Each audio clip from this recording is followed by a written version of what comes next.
je vais peut-être te dire un truc qui va sans doute te gâcher Endgame, ou au contraire, te le rendre encore plus intéressant. Et si le Steve Rogers qu'on voit à la fin, le vieux Steve Rogers sur le banc, n'était pas revenu du passé mais qu'il venait en réalité du futur? Un futur qui a déjà vécu les événements de Doomsday, déjà traversé Secret Wars, déjà vu le multivers s'effondrer puis se réécrire. Et si ce Steve Rogers n'était pas là pour dire au revoir mais pour corriger une erreur, une seule, avant qu'il ne soit trop tard? Reste bien jusqu'à la fin de la vidéo, parce que la révélation finale change, je pense, complètement le sens de cette scène et surtout le sens du bouclier impossible, car il ne t'aura pas échappé que le bouclier que Cap donne à Sam après les événements d'Endgame est complètement différent. Salut à tous et bienvenue sur House of Marvel pour une nouvelle vidéo. Aujourd'hui on va parler d'un truc qui paraît réglé depuis 2019, mais qui en fait ne l'est pas du tout. Qui est vraiment ce Steve Rogers sur le banc à la fin d'Endgame? Pourquoi apparaît-il à ce moment précis? Et surtout, pourquoi est-ce qu'il donne le bouclier à Sam Wilson à ce moment-là? Évidemment, attention spoiler, on va notamment parler du teaser de Doomsday. Préparez le café, installez-vous bien confortablement, je suis Julien, et vous êtes sur House of Marvel. Ok, il faut commencer par admettre qu'il y a un problème avec la version officielle. Cette version, on la connaît tous. Steve repart dans le passé, il vit sa vie avec Peggy, ils ont un enfant ensemble d'ailleurs, comme on peut le voir dans le premier teaser d'Avengers Doomsday. Puis naturellement, il vieillit, puis il revient, c'est beau, c'est simple, et c'est sûrement une des fins d'arc narratif les mieux maîtrisées de l'histoire du cinéma de super-héros. Sauf que, ça colle pas. Mais on va voir que c'est un peu plus compliqué que ça. Dans Avengers Endgame, une règle est posée très clairement, et c'est notre ami Professeur Hulk qui nous l'explique. La règle est la suivante. Tu ne changes pas ton présent en modifiant le passé. Par exemple, si quelqu'un meurt, revenir dans le passé pour changer le cours de l'histoire ne change rien. Car tu crées, en fait, une autre timeline. If you travel to the past, that past becomes your future, and your former present becomes the past, which can't now be changed by your new future. On en a déjà parlé sur la chaîne, mais il y a ici une divergence d'opinion entre les scénaristes d'Infinity War et Endgame et les réalisateurs. Il n'y a pas une seule version officielle de ce que fait Steve à la fin d'Endgame, en tout cas des conséquences de ses actions. En effet, les scénaristes, Christopher Marcus et Stephen McFeely, ont toujours dit cette chose précise. Pour eux, Steve n'a jamais quitté la timeline principale 616, il serait resté caché, silencieux, en retrait pendant des décennies. Donc selon eux, Steve a toujours été là, on ne l'a juste jamais vu. Il y avait donc deux Steve en même temps. Mais les frères Russo, eux, disent l'inverse. Pour eux, le fait que Steve Rogers voyage dans le passé et reste avec Peggy crée une timeline alternative. Il vit sa vie ailleurs et il revient ensuite à la fin d'Endgame. Deux visions, deux lectures, deux règles du temps différentes, et ça c'est pas anodin. Parce que quand les scénaristes et les réalisateurs ne racontent pas la même chose, ça veut dire une seule chose, Marvel a volontairement laissé une zone de flou, et cette zone de flou c'est exactement là que les théories deviennent intéressantes.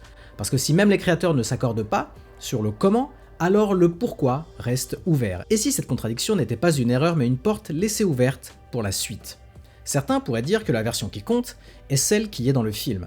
Et c'est Professeur Hulk qui le dit. Mais souvenez-vous de quelques scènes plus tôt. The whole time travel do-over? Yeah, guys, it's outside of my area of expertise. You have no idea, man. We're talking about time travel here. Either it's all a joke or none of it is. We're good! Professeur Hulk nous explique que les voyages dans le temps, ce n'est absolument pas son domaine d'expertise. Donc, on peut douter, probablement, de son affirmation. D'ailleurs, lorsque Tony se penche sur le voyage dans le temps, à aucun moment il n'objecte sur la mission et cette idée de revenir dans le passé pour modifier son présent. Donc encore une fois, il y a ici, je pense, une ouverture. Donc Steve ne peut pas vieillir dans notre réalité, on ne peut pas croire une seule seconde qu'un Steve Rogers resterait là sans rien dire pendant que son ami d'enfance se fait torturer par Hydra, entre autres. Le plus probable, et je me range à la version des frères Russo, c'est que Steve vieillit ailleurs. Et d'ailleurs cela fait du sens avec ce que l'on voit dans le teaser de Doomsday. Il range son uniforme une bonne fois pour toutes, sans doute après avoir mis fin aux menaces qu'il connaissait déjà, comme Hydra par exemple. Il y a d'ailleurs un indice intéressant, la moto de Steve. Steve Rogers a toujours conduit des Harley-Davidson dans le MCU. Dans le teaser, il conduit une Triumph. Cela peut être une indication que nous sommes dans une autre timeline. On a déjà eu un bon exemple avec les 4 Fantastiques. Dans ce film, on voit bien que les marques sont volontairement très différentes de ce qu'on a pu voir d'habitude, afin de mettre en avant l'idée que nous sommes sur une autre Terre. Évidemment, l'univers de Steve ici serait un variant de 616, un univers adjacent au sein de la timeline sacrée. Donc, pour récapituler, Steve rend les pierres, il retourne en 1949 pour retrouver Peggy et vivre heureux. Ils vivent une vie heureuse ensemble dans laquelle il éradique Hydra, la menace principale, ils ont un enfant comme on peut le voir dans le teaser de Doomsday. Après avoir couvert tout ça, il faut se poser la question suivante. comment revient-il exactement au bon moment, exactement au bon endroit, exactement quand Sam est prêt. Mais aussi, c'est intéressant de voir que Steve ne dit rien, alors qu'en réalité, il en dit énormément. Oui, Steve dit peu de choses, mais regarde vraiment la scène. Steve ne parle pas de Peggy, il ne raconte pas sa vie, il ne fait pas de bilan, il observe, il écoute, il regarde Sam comme quelqu'un qui sait déjà comment ça va se passer.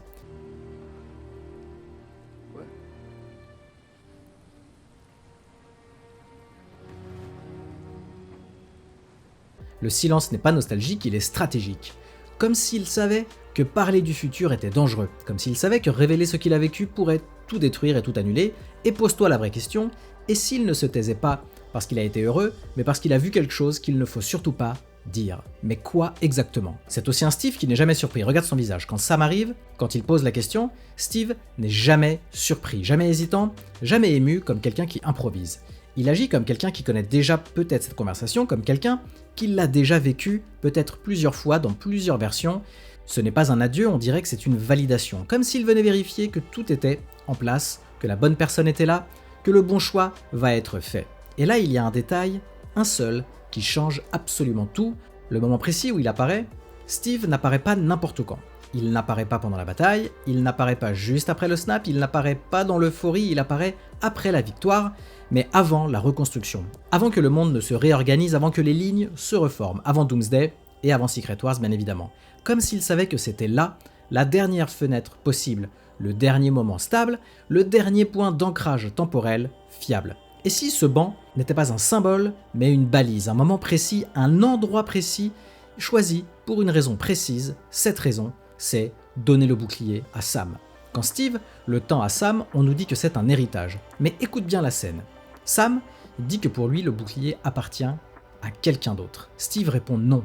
Il dit pas je pense, il dit pas peut-être, il dit non. How does it feel? Like it's someone else's. It isn't. Une réponse nette, fermée, presque autoritaire, mais alors pourquoi une certitude aussi forte? Parce que pour Steve, ce débat est déjà réglé. Il ne donne pas son avis, il confirme un fait. Dans le futur alternatif d'où Steve vient, ce bouclier a toujours été celui de Sam. Mais il y a encore plus troublant, ce bouclier n'est même pas celui de Steve Rogers dans Endgame. Regarde bien. Quand Steve part remettre les pierres d'infinité, il n'a pas son bouclier. Et de toute façon, ce bouclier a déjà été détruit ou au minimum irrécupérable, il a été complètement brisé pendant la bataille finale. Donc la question devient évidente, d'où vient ce bouclier? On a d'ailleurs une autre confirmation dans le teaser de Doomsday. On y voit l'uniforme de Cap porté dans Endgame, mais pas le bouclier. Ce bouclier qu'il donne à Sam vient clairement d'ailleurs peut-être d'un autre Stark, peut-être du Wakanda, bref, ce n'est pas le même. Et si tu as besoin d'une preuve définitive de ce que je dis, même visuellement, ce n'est absolument pas le même. Regarde, le design est différent, la finition n'est pas identique, il y a des petites fentes juste ici qui n'existent pas sur le bouclier vu dans Endgame, et la section argent ici semble comme divisée en deux. Et on voit bien que l'étoile ici est bien plus grande, mais surtout là aussi, elle possède des fentes et un relief qui n'apparaît pas dans le bouclier original. Ce bouclier donc ne vient pas de la bataille d'Avengers Endgame, la bataille de la Terre, il vient d'ailleurs d'un autre futur, d'une autre timeline, d'un monde où Sam Wilson a été Captain America et Steve le sait. C'est pour ça qu'il ne débat pas, c'est pour ça qu'il ne laisse pas Sam refuser, c'est pour ça qu'il insiste, parce que pour lui, ce moment, ce n'est pas une transmission symbolique, c'est une correction. La fin d'Endgame n'est pas la fin de Steve Rogers, c'est le seul moment où il pouvait encore intervenir avant que le futur ne devienne inévitable, avant que le multivers ne s'effondre, avant que Secret Wars n'efface tout.